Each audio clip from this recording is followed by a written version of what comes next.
Bismillahirrahmanirrahim. Assalamualaikum warahmatullahi wabarakatuh.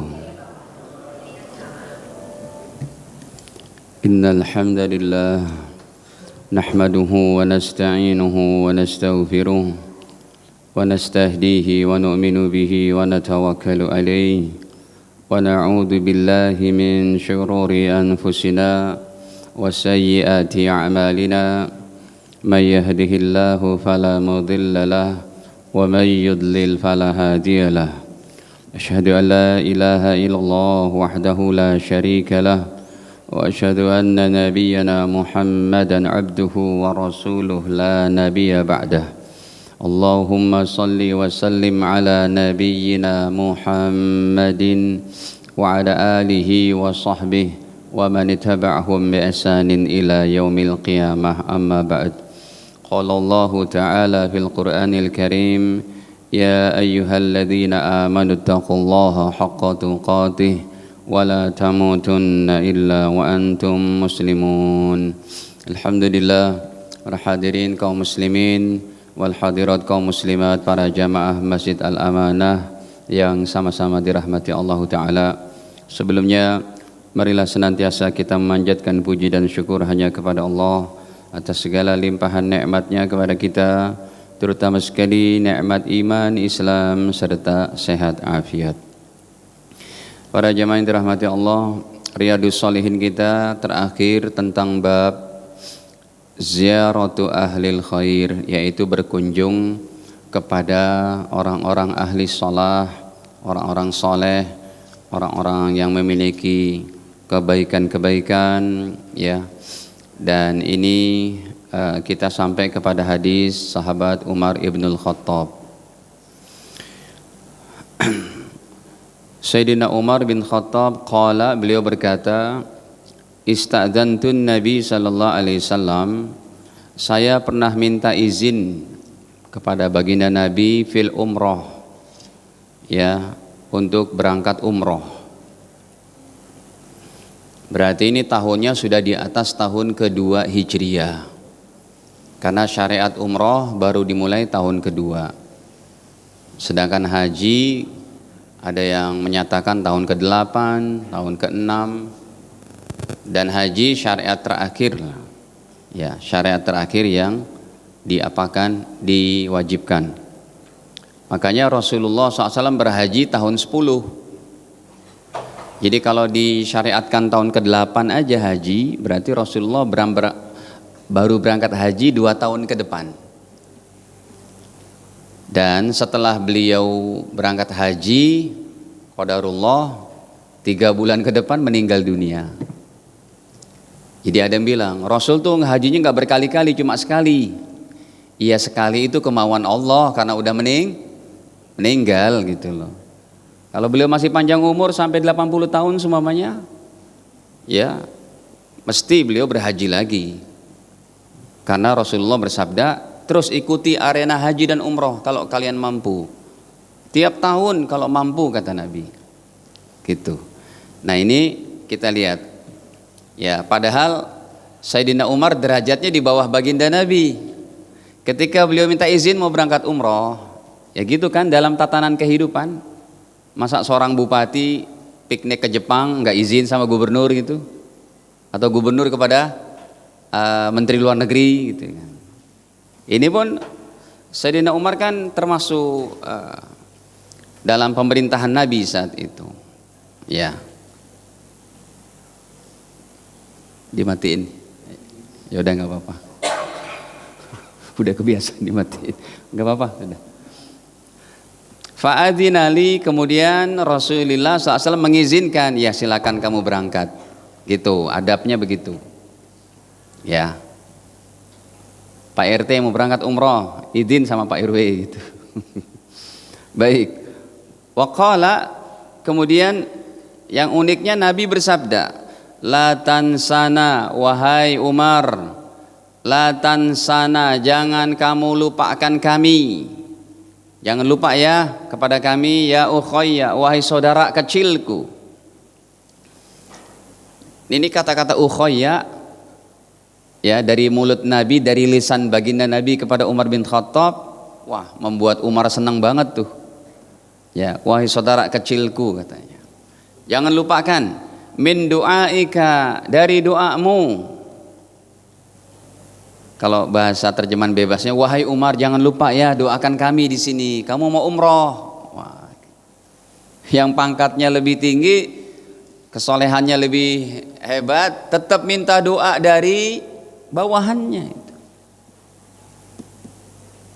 Inilah yang kita sebut dengan akhlak Nabi yang udah kita bahas 2 pekan lalu. Begitu low profile, humble orangnya, enggak gengsian. Wahai Umar doakan ya, doakan saya.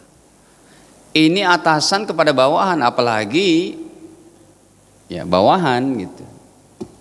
Kepada orang soleh, kepada kiai, kepada syekh, masyayikh, banyak-banyak minta doa kepada mereka. Faqala, maka mendengar ucapan wahai saudara kecilku, Sayyidina Umar berkata, kalimatan ma yasurruni, satu ucapan yang membuat aku bahagia, annali bihad dunya, saya tetap memilih satu ucapan ini. Sumpamanya satu ucapan ya ukhayya, wahai saudara kecilku dari Nabi, ditukar dengan dunia dan seisinya, kekayaan dunia dan seisinya, saya tetap lebih memilih ucapan dari lisan Rasul, ya ukhayya gitu.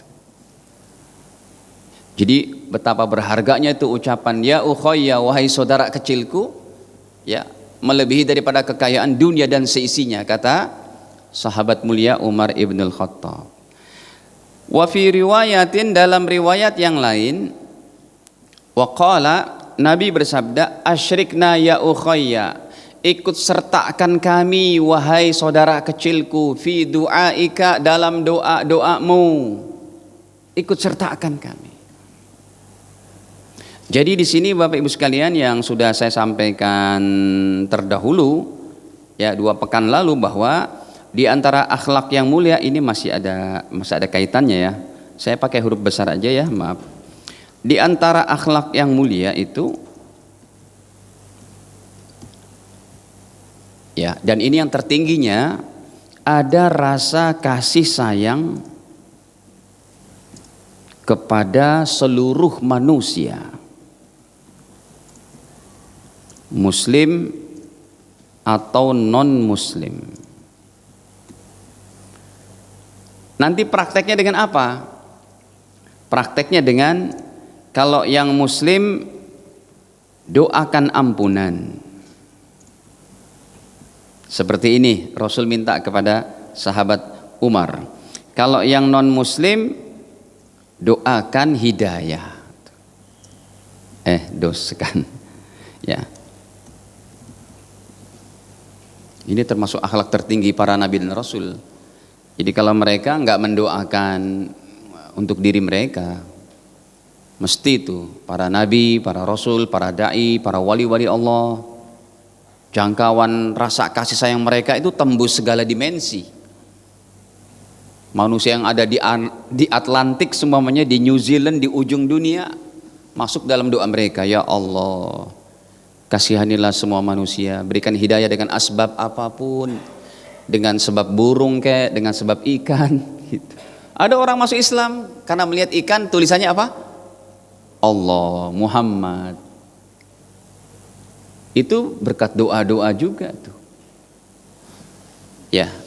Jadi apalagi dalam hadis yang lain, kalau kita mendoakan orang muslim, ini khusus yang muslim nih, kita doakan orang muslim, ya Allah, Allah kirim satu malaikat untuk mengijabah doa-doa itu, terutama ya Allah ijabah dulu, ini hambamu yang mendoakan saudaranya. Jadi mendoakan orang Islam yang lain itu dianjurkan dalam Al-Quran, dalam hadis. Ini contohnya dalam hadisnya nih. Nih, Sahih Muslim, nomornya juga sudah 6.000, 7.000 lah, 7.103.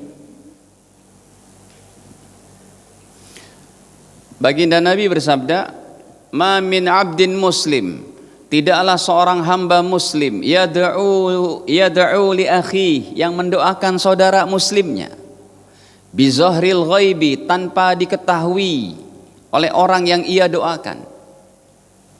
Bapak Ibu mendoakan kaum muslimin muslimat dalam tahajud Anda, orang-orang Islam lagi pada nyenyak tidur, nggak tahu, bizohril ghaib, tanpa sepengetahuan orang yang didoain.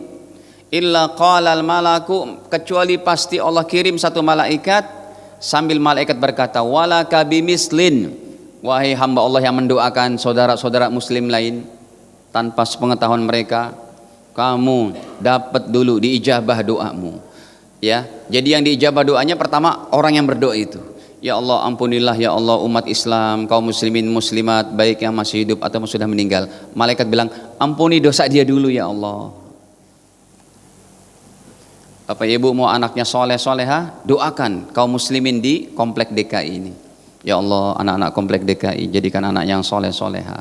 Malaikat bilang, jadikan anak dia dulu ya Allah, keturunan dia dulu yang soleh soleha. Ya Allah, mudahkan ya Allah umat Islam di Sunter ini ya Allah pergi haji. Ya Allah, dia dulu ya Allah undang untuk haji. Nanti belum lagi ditambah ikhtiar, ditambah usaha ini itu. Tapi ya ini kaitannya dengan hadis tadi ya, bahwa Rasulullah minta doa kepada orang yang di bawahnya. Apalagi kan gitu. Ini kan berlaku yang namanya analogi ke atas. Kalau bahasa usulnya itu al-qiyas aulawi, kias ke atas. Kalau yang derajatnya lebih tinggi aja minta doa kepada yang derajat di bawahnya, apalagi kita ketemu orang soleh, ketemu masyayikh, lebih utama kita langsung, Syekh doakan kami ya Syekh, keluarga kami, anak-anak kami gitu. Baik. Nah hadirin, hadis ini sahih rawahu Abu Dawud, riwayat Imam Abu Dawud, wa Tirmidzi, dan riwayat Imam Tirmidzi rahimahumullah. Wa qal, mereka berkata, hadis Imam Tirmidzi berkata, haditsun hasan sahih, hadis ini hasan sahih. Ya, jadi ada kaitannya sih dengan pekan lalu, jangan malas-malas untuk minta doa kepada orang lebih soleh ataupun kepada bawahan kita, ataupun mendoakan orang Islam yang lain, dan mendoakan seluruh manusia dengan hidayah. Baik. Kemudian hadis selanjutnya, kalau tadi dari Umar bin Khattab, ini dari anaknya nih. Bapak sama anak sama-sama periwayat hadis, ahli hadis. Wa an ibni Umar radhiyallahu anhuma, dari sahabat mulia Abdullah bin Umar, anaknya Umar ini. Qala, beliau berkata, kana Nabi sallallahu alaihi wasallam yazuru Quba. Rasul sallallahu alaihi wasallam berziarah mengunjungi Masjid Quba. Aduh, tadi saya lupa download gambar Masjid Qubanya itu. Ya Bapak Ibu yang udah umroh ngerti lah Masjid Quba kayak gimana ya. Tadi saya lupa lah, baru ingat pas parkir. Lupa untuk mendownload. Ya, jadi Masjid Quba masjid yang dikunjungi oleh Nabi bisa setiap hari Sabtu gitu ya. Raqiban wa masya. Tapi lumayan tuh dari rumahnya beliau di Masjid Nabawi, jaraknya hampir 5 kilo. Tapi sekarang ada apa itu? Mobil golep. Apa namanya mobil golf tuh? Ya mobil untuk golf tuh ada berapa kursi? 3 kursi gitu ya. Bayarnya 10 real gitu. Ya. Tapi kalau Anda mau jalan kaki nikmat juga sambil olahraga itu. Baik beliau dalam berkendara wa masyian atau berjalan kaki. Tetapi sekarang enak, jalanannya udah tertata tuh sampai Masjid Quba, nggak bakal kesasar. Karena udah ada trotoar yang disediakan sampai dari Masjid Nabawi ke Masjid Quba gitu.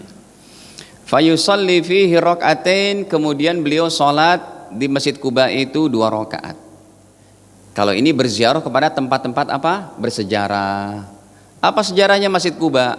Masjid pertama yang dibangun oleh Nabi di kota Madinah sebelum berdiri Masjid Nabawi. Cuma ya Allah punya kuasa. Kuasanya di mana? Justru emang ini masjid pertama yang dibangun, tetapi afdolnya tetap afdol Masjid Nabawi. Kenapa disebut Masjid Kuba? Karena kampungnya namanya Kuba. Ini bukan Kuba, negeri Kuba ya Pak, bukan di Amerika Latin sana, bukan. Ini negeri kampung namanya Kuba di kota Madinah. Fayusolli fihi rokaatain, kemudian Rasul sholat 2 rakaat. Tapi memang ada keutamaannya. Dalam hadis Imam Tirmidzi Nabi katakan 2 rakaat di Masjid Kuba ta'dil umroh, setara dengan sekali mengerjakan umroh. Makanya sunnah hukumnya kalau kita umroh kemudian ke Madinah, setelah ziarah ke makam Nabi, mungkin esok atau lusanya kita berangkat ke Masjid Kuba, sholat 2 rakaat di situ. Ya. Muttafaqun alaih, hadisnya Bukhari Muslim. Nah, ini Rasul berziarah ke tempat sejarah. Boleh nggak Ustaz dikiaskan tempat bersejarah negara kita? Boleh, ya. Untuk mengenang, kan kalau nggak ada pahlawan kita nggak jadi kayak begini juga. Pengorbanan mereka tetap dinilai oleh Allah Ta'ala. Bahkan 80-90%-nya pahlawannya kan orang-orang Islam, para ulama juga. Ya, kuburannya ditata, dirapikan, ya, untuk kita mengunjungi, kirim doa, mendoakan mereka.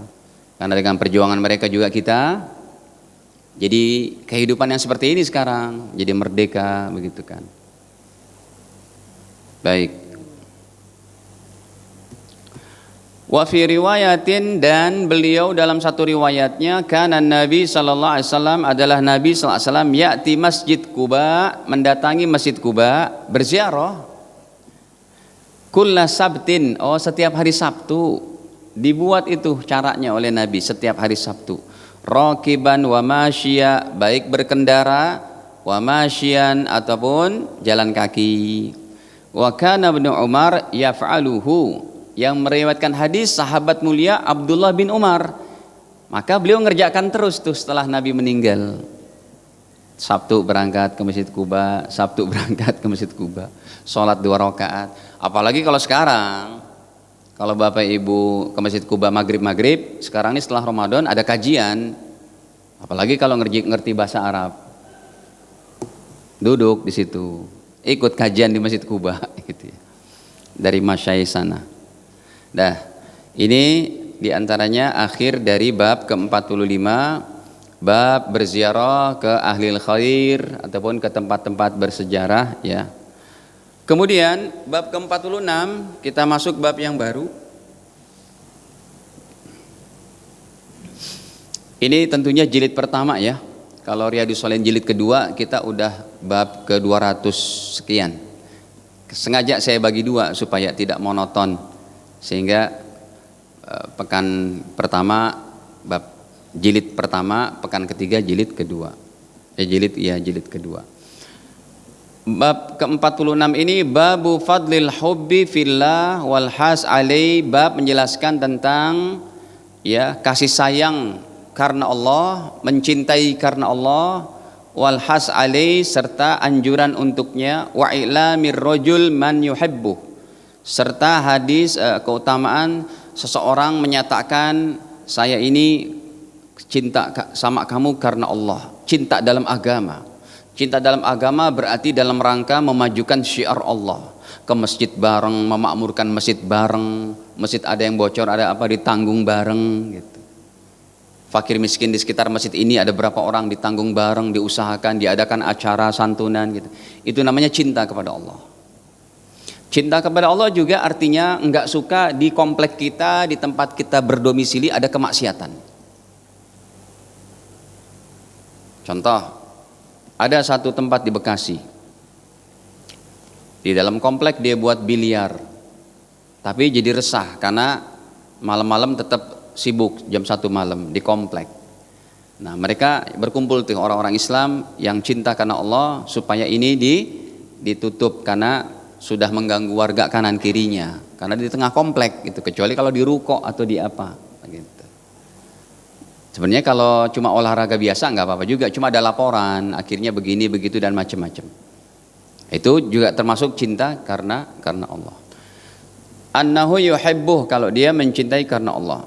Wa madza yaqul lahu idza a'lamahu atau u'limahu, dan apa yang ia katakan kalau ia dikasih tahu seperti itu.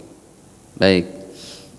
Imam Nawawi rahimahullah membawakan ayatnya nih pada surat Al-Fatah ayat 29. Muhammadur Rasulullah, Nabi Muhammad adalah Rasul Allah. Walladzina ma'ahu asyidda'u 'alal kufar, dan orang-orang yang bersama Nabi asyidda 'alal kufar, keras kepada orang-orang kafir. Ruhama'u bainahum, yang menyayangi, kasih sayang di antara mereka. Tarahum ruk'an sujada yabtaguna, terus sampai akhir. Nanti ada ayatnya itu sampai kepada simahum fi wujuhihim min athari sujud dalam ayat yang lain. Ya.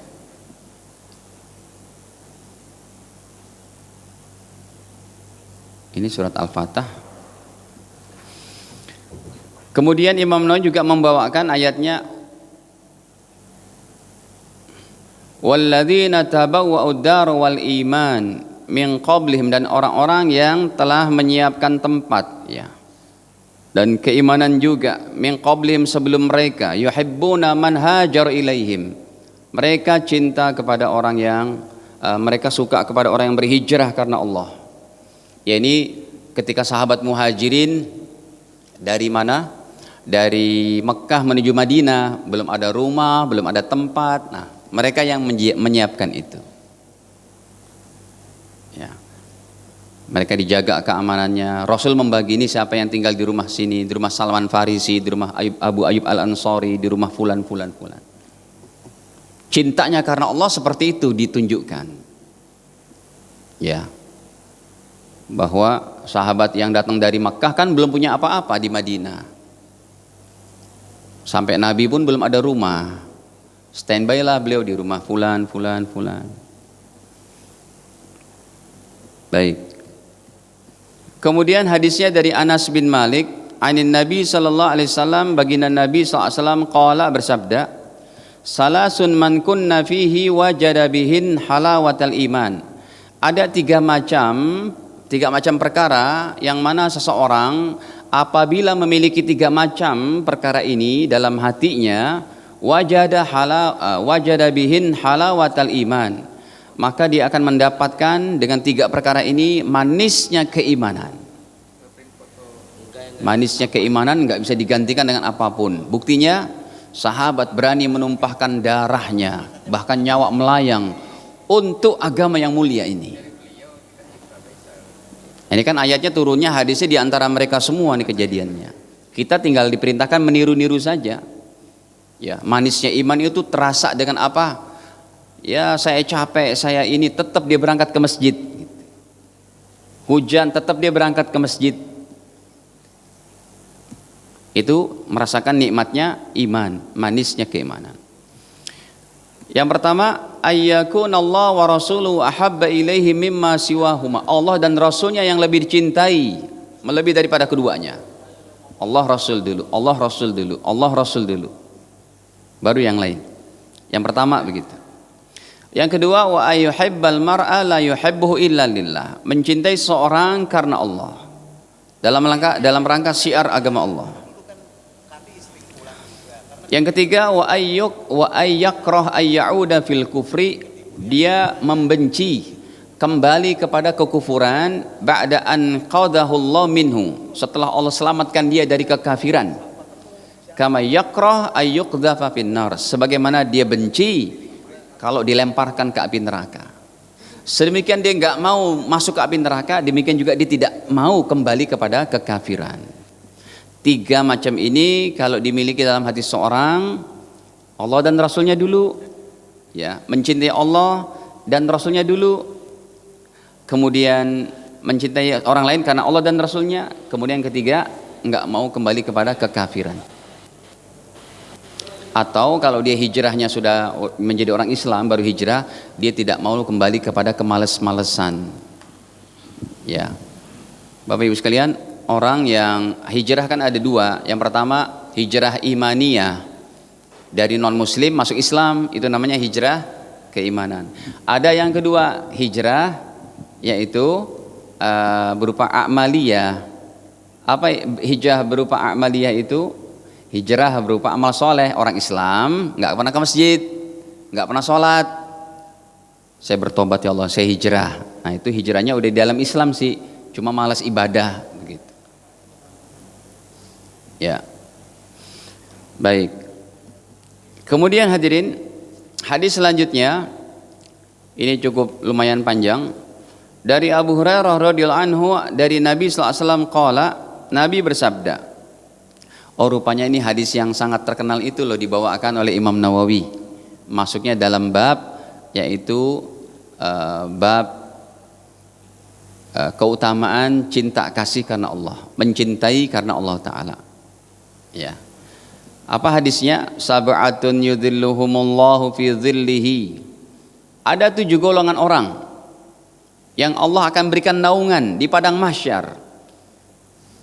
Ya, ada tempat berteduh di situ di padang mahsyar.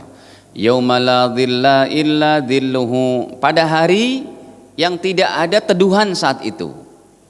Ya, boro-boro Bapak Ibu ada pohon, ada apa di padang mahsyar. Kalau dibayangkan dalam hadis yang lain, orang yang berada di padang mahsyar itu dalam keadaan tidak berpakaian, bertelanjang, tidak bersendal. Yang laki-lakinya dibangkitin dari kubur dalam keadaan belum disunat kembali. Ya, dalam keadaan tidak disunat. Makanya Aisyah berkata, "Ya Rasul, kalau begitu kita malu dong kelihatan aurat kita nanti di padang mahsyar." Kata Nabi, "Wahai Aisyah, saat itu enggak ada lagi orang bisa celangak celunguk, tengok kanan, tengok kiri, enggak bisa. Saking takutnya itu di padang mahsyar." Ya, nah, di padang mahsyar ini dalam keadaan yang sangat genting itu, maka ada 7 kelompok orang yang diberikan naungan teduhan oleh Allah menjadi nyaman. Yang pertama, imamun adil, pemimpin yang adil. Ini ada hikmah besar nih, kenapa disebutkan pemimpin yang adil. Sedangkan yang 6 di bawahnya itu masalah ibadah pribadi. Artinya tidak berkaitan dengan khalayak ramai. Kenapa? Pemimpin kalau adil, adil ini berarti soleh, tahajud, jalan, puasa sunnah, jalan, sholat berjamaah, jalan, masalah ekonomi tertuntaskan, enggak ada lagi orangnya miskin, pengaturan baitul mal, uang negara dengan sebaik-baiknya untuk kesejahteraan, enggak compang daripada yang ini kaya banget, yang ini miskin banget. Itu imam yang adil. Dan imam yang adil predikatnya hanya untuk dalam kategori internal Islam. Kalau non muslim nggak dapat nih. Oh itu pemimpin di sana tuh, tapi non muslim adil dia nggak dapat. Ini Nabi berbicara untuk cakupan wilayah Islam, negara Islam, pemerintahan orang-orangnya Islam. Ya, jadi pemimpin adil dia sholat berjamaahnya jalan, baca Quran nggak tinggal. Udah gitu masalah keadilannya kepada rakyatnya betul-betul. Makanya kenapa dikatakan oleh Nabi pemimpin dulu, bukan 6 orang yang di bawahnya nanti ini. Karena kalau dia adil, dia betul-betul menjadikan orang lain nyaman hidupnya, menjadikan rakyatnya sejahtera, menjadikan rakyatnya betul-betul beragama, beriman kepada Allah. Itu yang pertama, pemimpin yang adil. Yang kedua, wasyabun nasya'a fi ibadatillah, anak muda yang tumbuh berkembang ibadah kepada Allah. Anak muda yang ini lagi asik-asiknya tuh main otomotif, main motor, ngetrek lah, inilah, balapan liar lah gitu ya.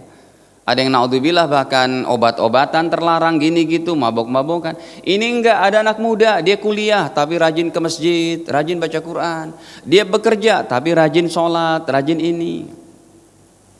Anak muda yang kayak begini dapat dia. Ya. Berarti dari usia akil balik lah sampai usia 35. Kalau emang dulu kita ibadah dari usia 15 tahun tuh sampai 35, Anda dapat. Yang ketiga, warajulun qalbuhu mu'allaq bil masajid. seseorang laki perempuan yang hatinya suka terpaut kepada masjid-masjid. Pokoknya di mana datang waktu sholat, dia berada, ada masjid, dia cari masuk masjid. Apalagi masjid komplek rumah gitu. Apalagi masjid tempat kita berdomisili. Ini yang ketiga. Selalu dia ke masjid. Ya, kecuali lagi di jalan tol, macet pula. Adzan kumandang, gimana mau keluarnya? Apalagi di MBZ. Tol MBZ kan nggak bisa putar balik. Lagian emang tol di mana bisa putar balik? Kan nggak ada. MBZ kan nunggu nanti tuh di kilometer berapa? Karawang Timur. Lumayan jauh, macet pula. Azan kumandang, ada masjid di bawah tolnya itu. Ya itu dimaaf kalau begitu. Tapi dalam keadaan normal, dia lagi berjalan nih. Wah, udah masuk zuhur. Dia melipir aja tuh, kemana? Ke komplek apa kek, kampung apa di Jakarta, mesti ada Pak. Ya. Saya berangkat nih dari airport, jemput saudara kita. Sampai sini melipir aja nih. Ya, turun dari apa? Dari Priok tuh turun ke sini, cari masjid, ada Masjid Astra. Ya, Masjid Astra. Sholat berjamaah sebentar, berangkat lagi, masuk tol lagi. Ya. Atau kalau mau melipir terus lagi masuk kemana? Ke Kelapa Gading. Ya, ada juga tuh Masjid Al Istiqomah, ada Masjid Al Musyawarah. Atau turun lagi nanti dekat ITC, belok kiri, masuk ke Pulau Mas, ada masjid lagi. Banyak. Nah, ini prakteknya begitu. Kita cinta kepada masjid. Termasuk memperbaiki daripada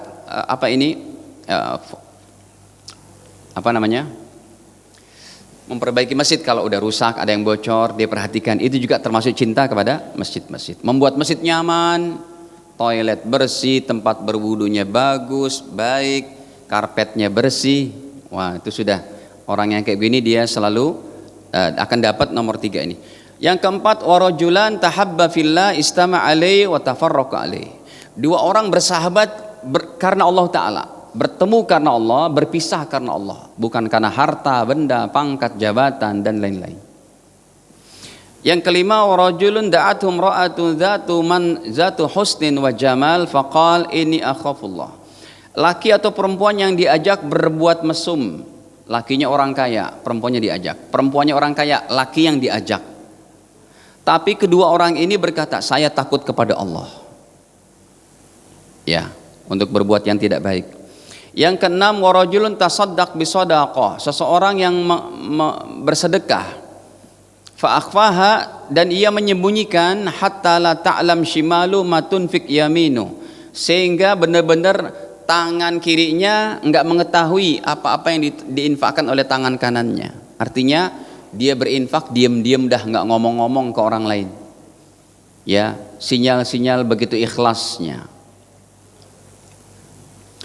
Kemudian yang terakhir, warajulun dzakarallaha khaliya, dan seseorang yang dia mengingat Allah Ta'ala dalam keheningan, kesendirian, khalian, berkholwat dengan Allah.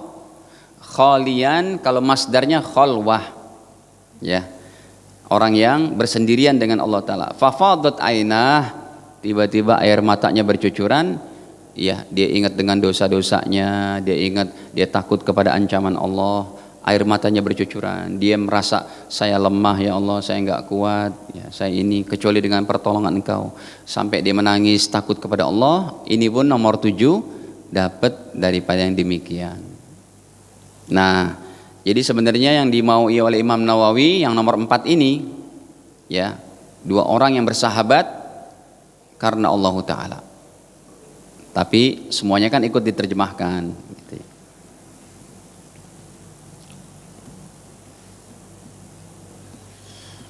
Kemudian hadirin, qala Rasulullah SAW, Nabi bersabda, Innallaha ta'ala yaqul yawmal qiyamah. Allah berfirman. Oh, rupanya hadis yang selanjutnya ini adalah hadis qudsi. Ya, Nabi bersabda, Allah berfirman. Hadis qudsi ini adalah firman Allah yang tidak dicantumkan dalam Al-Quran dengan petunjuk Nabi. Dan hadis qudsi ini derajatnya pun ada yang sahih, ada yang hasan, ada yang dhaif, bahkan ada yang palsu. Tidak seperti Al-Quran, sekalipun firman Allah. Kalau Al-Quran kan nggak ada kategori hasan, doib, soalnya nggak ada. Al-Quran itu adalah absolutely kebenarannya, mutlak, nggak bisa ditawar-tawar. Tapi kalau hadits qudsi masih ada yang lemah, bahkan yang nilainya palsu. Apa Allah berfirman? Ainal mutahabbuna bi jalali. Mana itu orang-orang yang berkasih sayang karena keagungan diriku, kata Allah. Disebabkan karena aku, karena agamaku, kata Allah. Al yawma uzilluhum, hari ini di akhirat nanti aku akan berikan naungan kepada mereka. Yauma la dhilla illa dhilli, saat itu enggak ada naungan lagi, teduhan, kecuali teduhanku yang aku akan berikan kepada mereka. Ya ini di padang mahsyar tentunya keadaan seperti ini. Ya, rawahu Muslim, hadis riwayat Imam Muslim. Jadi ini kan cinta kasih sama umat Islam. Kalau hari ini terkoyakkan dengan ada ustadz-ustadz yang terlalu kurang dewasa dalam masalah perbedaan pendapat. Nah, ini bisa jadi nih mereka nggak masuk dalam kategori gini. Kalau memang terus mengumbar perbedaan pendapat, meruncingkan khilafiyah sehingga orang-orang awam yang ikut kelompok ini saling membenci. Wah, jauh berarti dari bab ini. Saling cinta kasih karena Allah. Contoh, ya, yang kunut dibilang bid'ah, tahlilan bid'ah, maulidan bid'ah, dan itu terjadi sekarang. Akhirnya orang-orang awam ini yang ikut kajian mereka membenci umat Islam yang apalagi habaib datang di sini ada acara maulid, pakai marawis, pakai apa? Tuktak duk-duk. Wah, udah itu terkena hukum haram semuanya. Mereka katakan ahli bid'ah. Itu menyakitkan sekali bagi ulama-ulama yang melakukan itu. Tidak baik. Berarti berpecah belah kan? Nggak dapat hadis ini berarti. Jangan begitu. Yang kunut subuh boleh, yang tidak kunut juga benar, yang kunut benar, yang tidak kunut, yang maulidan benar, yang tidak maulidan benar, saling menghormati. Ini yang harus dijunjung dalam taklim-taklim. Jangan mudah menyalahkan. Enggak cocok juga dengan slogan kita sedang menggapai Indonesia emas 2000 berapa? 45. Sementara kajian yang ada cuma membenci saja satu dengan yang lain.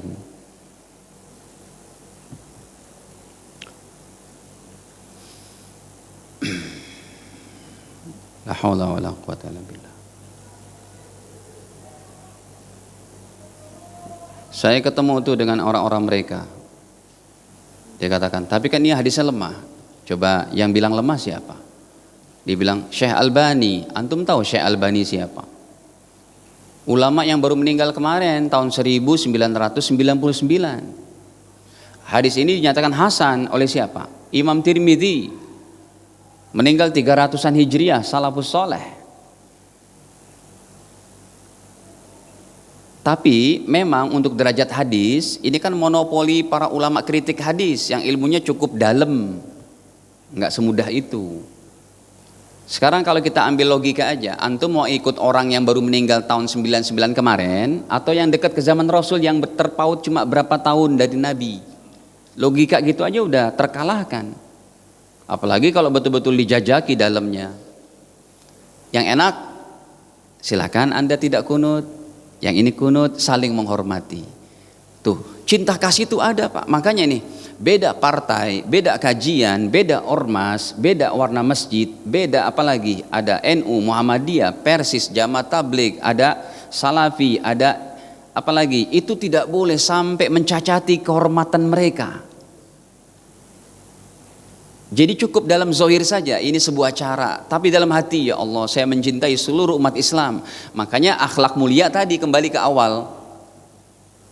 Untuk menepis itu semuanya, kalau ini cuma jalan secara zahir, nggak sampai masuk ke hati, kami tetap cinta kepada seluruh umat Islam, tuangkan dalam doa kasih sayang kita. Ya Allah, sayangi umat Islam semuanya, ampuni dosa mereka. Nah, itu baru. Silakan dia berormas, berpartai begini, cuma zahir aja, hatinya tetap apa? Bersatu. Jangan sampai yang dibilang oleh Allah tuh dalam surat Al-Hasyr, tahsabuhum jami'a wa qulubuhum syatta. Kamu melihat mereka itu, menyangka mereka bersatu, tetapi Wa qulubuhum syatta, hati mereka kayak sate. Jadi sate itu dari kata bahasa Arab, syatta, terpecah-pecah. Makanya kalau dibaca dengan imalah, tahsabuhum jami'an wa qulubuhum syatte. Itu sate dari situ. Terpecah-pecah, Ustaz. Ada kan ayatnya surat Al-Hasyr. Ya. Tahsabuhum jami'a, kamu menyangka mereka bersatu padahal hati mereka berpecah belah. Nah, ini bahaya. Ya. Saya cuma mengingatkan kepada jamaah di mana saja berada, khususnya kepada para ustadz yang dalam pengambilan fatwanya itu saya benar yang lain salah. Jangan, itu cukup menyakitkan, menyakiti hati orang beriman, akhirnya nggak bersatu. Hadirin, coba dibiasakan gini. Saya sholat di masjid, Pak, saya nggak sebutlah tempatnya. Di masjid yang saya lihat ini, celana panjang mereka aja cingkrang-cingkrang, Pak, hampir setengah betis. Ya nggak setengah betis, hampir. Celana panjang mereka, padahal mereka pegawai kantoran, inilah itulah, wih cingkrang-cingkrang. Saya paham, oh ini kelompok ini nih. Betul, di antara cara mereka sholat berjamaah, kakinya nempel-nempel. Termasuk pengamalan daripada yang sedang kita bahas, saya mengerti hadis dua-duanya, hadis yang tempel dan tidak tempel. Tapi ketika saya masuk ke dalam komunitas yang tempel-tempel, saya jabanin bahasa roblongnya tuh, saya tempel-tempel juga, sehingga mereka tidak apa? Tidak merasa gusar dalam sholatnya. Oh, dia orang kita nih, iyalah kita umat Islam. Bapak Ibu, pernah Anda sholat orang kakinya nempel-nempel? Bahkan dikejar terus kalau menghindar? Kalau saya dikejar, saya tempelin, nggak apa-apa. Karena emang itu masjidnya komunitas mereka. Dan rata-rata, mohon maaf, mereka sholatnya ininya digerak-gerakin. Saya gerak-gerakin juga. Saya ngerti hadisnya itu. Tujuannya untuk mengamalkan ini, cinta kasih karena Allah. Jangan merasa lebih baik, lebih ini. Dan itu akhlak. Akhlak. Imam Syafi'i sholat di Irak dekat makamnya Imam Abu Hanifah yang tidak kunut. Orangnya udah meninggal. Tetap dihormati oleh Imam Syafi'i. Sholat subuh beliau jadi imam. Sami'allahu liman hamidah. Imam Syafi'i nggak kunut. Allahumma hdina biman, enggak. Langsung ruku. Langsung apa? Sujud. Itu akhlak. Padahal Imam Hanafi udah meninggal. Nah, hadirin, ini tinggi banget supaya kita ada rasa kasih sayang kepada seluruh umat Islam. Ini saja. Nanti lain waktu baru kita lanjutkan. Hadanallahu wa iyyakum ajma'in. Kita akhiri dengan kafaratul majlis. Subhanakallahumma bihamdik, asyhadu an la ilaha illa anta astaghfiruka wa atubu ilaik. Wassalamualaikum warahmatullahi wabarakatuh.